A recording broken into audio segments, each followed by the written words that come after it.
There is a power at the center of your being so wonderful that it staggers the imagination even to try and think of it. It is this thing called life. It is in you and in everything and everyone. To learn how to use this power is the greatest thing in life. Life has already provided everything you need for your happiness, your physical well-being, and your success. It has already placed the power to live at the center of your being. But it is up to you to uncover this power, to make it a reality in your everyday affairs. And in a few moments, we are going to discuss how you can actually go about to do this. What do you think that life holds in store for you? Do you look forward to success and happiness? Is yesterday a pleasant memory? And what about today? Did you ever think that the only yesterday you can live over again is in your own mind? And the only tomorrow you can live is also in your mind. Your yesterdays are but memories, and your tomorrows anticipations. But just as today flows out of yesterday, so tomorrow will be the outcome of what you think today. Are you, like the rest of us, carrying a lot into the day that ought to be let go of? If so, it's up to you to rearrange your thoughts about yesterday so that there won't be any fear or hurt carried over into today. It's up to you to look confidently forward to tomorrow so that today you won't be plagued by the thoughts of what might happen in the future. There is no way to make today happy other than by living as though today would be an endless succession of your heart's desire. Did you ever take time to think things over and to wonder what is back of this thing called life? What is its purpose? Does it have a goal? Is there a meaning to it? And where do you fit into this whole scheme of things? You, like everyone else, must wish to be well and happy and successful. And don't you think that this thing called life must wish us all to have a full and a glorious existence? If this were not true, why would you have all those secret longings of your heart? For your imagination must flow from some secret source. If this weren't true, how could new ideas be born in your mind? It seems as though there is an irresistible something trying to interpret itself in everything and in everyone. A little seed planted in the ground strives to express itself, to blossom, and to bear fruit. The child happily plays with his blocks, and the adult dreams of better things. Since this feeling is in everything, everywhere, and at the very center of your being, you must be following a natural law of life when you conceive of a greater possibility, when you plan out new things to do, and when you wish with all the feeling that is in you to live more abundantly. It is impossible to think that life would have implanted this imagination and this feeling at the very center of your being unless it were possible of fulfillment. For no matter how frustrated you and I may be, we surely cannot think that God is either frustrated or incomplete. We can only think of God as the giver of life. Suppose someone were to say to you that life is what you make it, that it really is up to you, and that the imagination that paints all nature in such vivid colors is trying to do something for you, which, of course, it can only do through you. Something that will make your life happy and colorful. I have often thought, as I listened to Bill Alvis singing for us, that if I could just turn something loose inside myself, maybe I could stand up here before this microphone and sing to you in the same glorious way that he does. Joseph Strauss, one of the world's great engineers, the man who built the Golden Gate Bridge, was a very good friend of mine, and on many occasions I have heard him say, There isn't anything impossible if you have the will, the know-how, and the determination to make it come true. If you have the imagination to see it as a completed task, and the feeling that all the forces of nature are behind you. He was a man of small physical stature, but he said to himself early in life, I'm going to build the biggest things that were ever built in the world. His dream came true because he knew that back of it there was a power and an intelligence that puts everything together. Perhaps this accounts for the spiritual genius of Jesus, for he said, It is not I, but the Father who dwelleth in me. He doeth the works. Jesus believed that it was his destiny to prove to the world that God is not afar off, that life exists at the center of everything, waiting to be expressed, that hidden in the mind of man is the Spirit of God, waiting to come forth into self-expression. Henry Ford believed that we are surrounded by divine ideas and impulses, waiting to express themselves through us. Now, possibly you may say to yourself, but I am not a spiritual genius. I am not a great scientist. I am just a little isolated piece of humanity, and with no particular opportunity to do anything wonderful. How do you know that this is true? The great men of genius throughout the ages have all had confidence in themselves, and in some way that perhaps was largely unconscious to them, they have hooked up with the same intelligence and the power that makes everything go. It isn't at all necessary that you and I become geniuses, but it certainly is right that we should live a full life, that we should be happy. It is right that we should be successful. It is right that we should spread joy and well-being wherever we go. You and I know that this is the secret desire of every man's life, and life would never have put that desire there in man unless it were true, for God never lies to us. Now let us see if we cannot perhaps map out a little program, something direct, something very simple, and begin to act as though life is what we make it. Begin to think and to plan this way.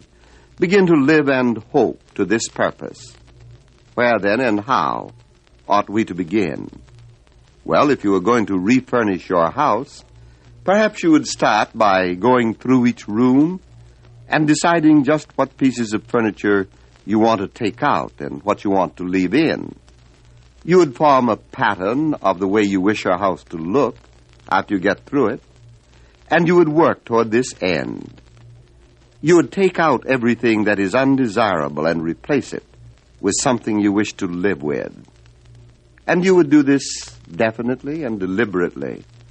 And having removed a certain piece of furniture, you wouldn't be dragging it back again to clutter up the house. Rather, you would say, I am done with that. I have something new, something different now to take its place, something that I wish to live with. And gradually you would transform your home after the pattern of your desire. Now you really are living in a mental house, and the furniture is thoughts and ideas. This house is decorated with the color of your imagination. This particular home of yours, no one can refurnish for you but yourself. So you'll have to begin and carefully dispose of everything that isn't desirable. Remember, you are dealing with thoughts and ideas. You are dealing with hopes and aspirations. You are dealing with enthusiasm and vitality. When it comes right down to the last analysis, you are dealing with yourself. Let us suppose that you are surrounded by a creative and an intelligent law which always tends to bring into your experience those things that occupy your thought.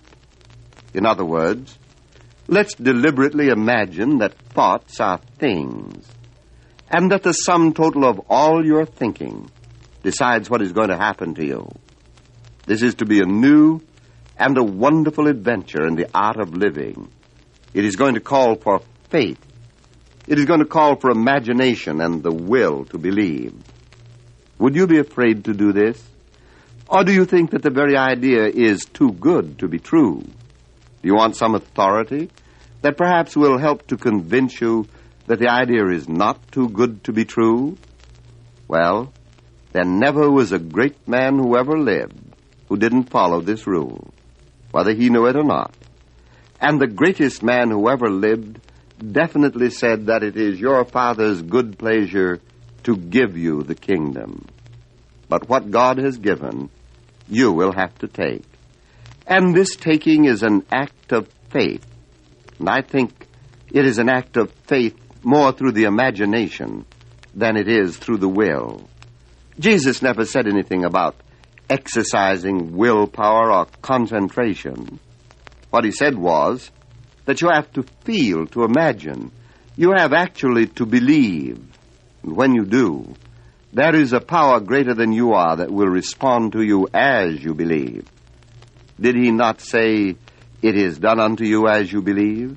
He said to forgive yourself for the past, to look forward to the future with confidence, and to live today in the assurance that the divine giver wishes to make the gift of life.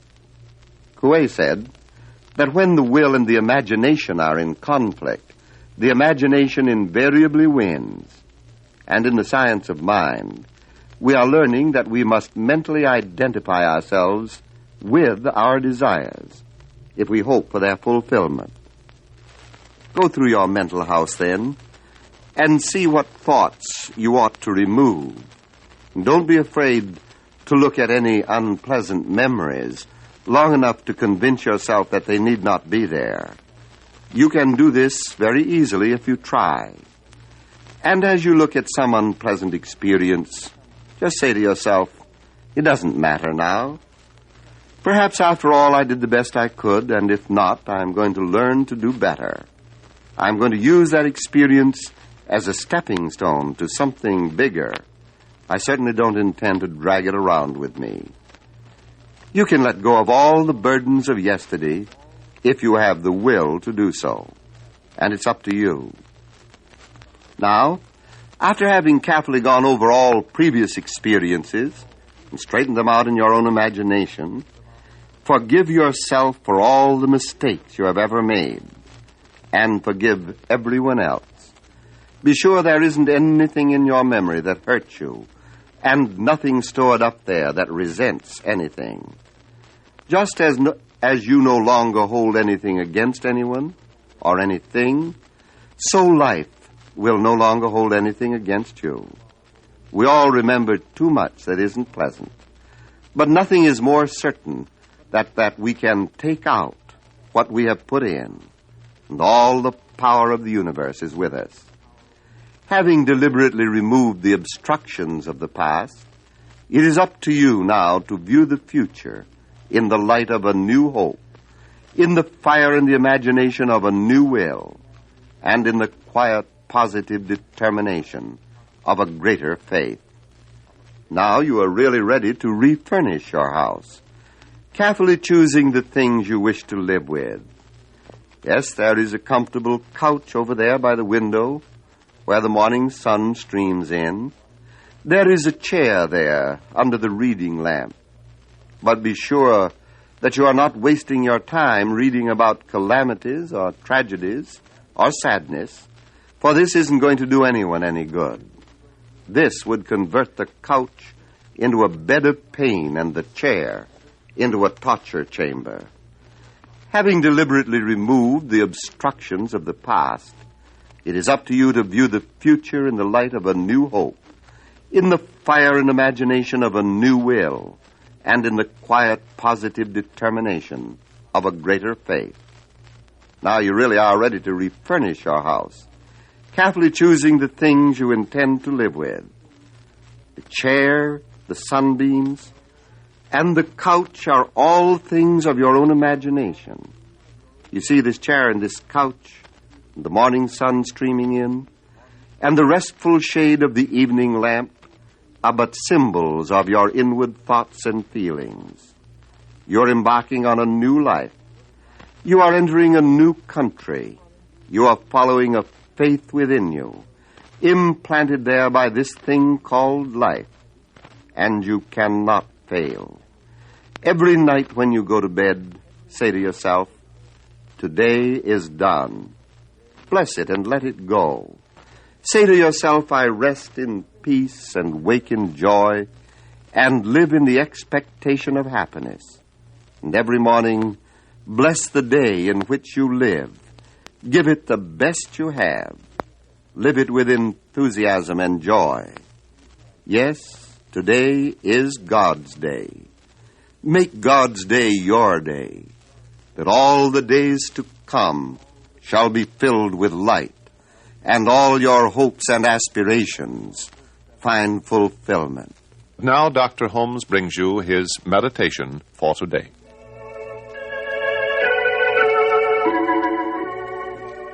Let us take as our thought for today something from the book of Job. Thou shalt also decree a thing, and it shall be established unto thee.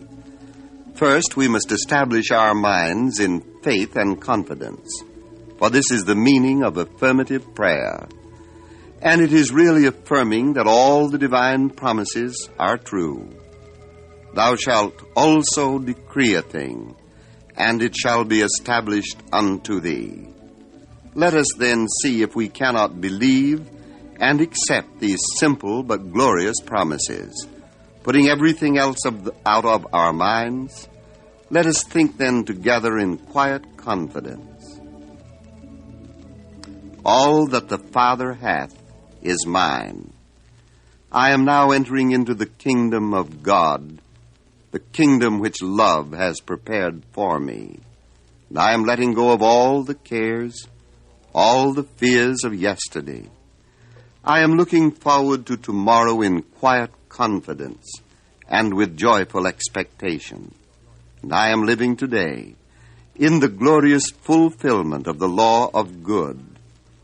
There is a divine circulation flowing through me. The vitality and the energy of life flow through me and my every act. I am seeing in everyone around me the manifestation of this perfect life. And I am letting my mind dwell on joy and happiness. And I am knowing that this happiness and this joy go out to everyone around me. I am thinking of my affairs as being under divine guidance. I am believing that divine intelligence governs my thoughts in such a way that I shall always know what to do. I am identifying myself with success and happiness. This is what I am decreeing. This is what life is doing for me now. And I know that goodness and mercy shall follow me all the days of my life, and I shall dwell in the house of the Lord forever. There's a power for good in the universe, and you can use it.